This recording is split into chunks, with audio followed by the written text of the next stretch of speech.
রহমানের ঘোষিত 31 দফা রাষ্ট্র মেরামতের লিফলেট ঘরে ঘরে পৌঁছে দিন। বিসমিল্লাহির রহমানির রহিম। তারেক রহমানের 31 দফা।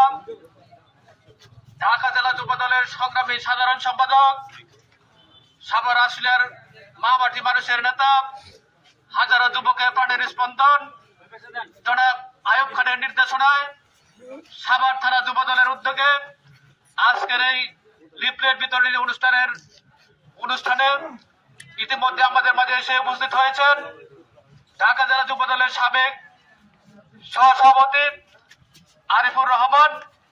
আমাদের মাঝে এসে উপস্থিত হয়েছেন ঢাকা জেলা যুব দলের সাবেক সহসভাপতি। দলের জন্য হয় তোমাদের জন্য, তোমাদের উপর নির্ভর করে দলের ভবিষ্যৎ। সোজা কথা, আগামীতে ইলেকশন পাবলিক যেন বলে না যে আওয়ামী লীগ ভালো ছিল, এই কথা যেন বলতে পারে না। বুঝতে পারছো?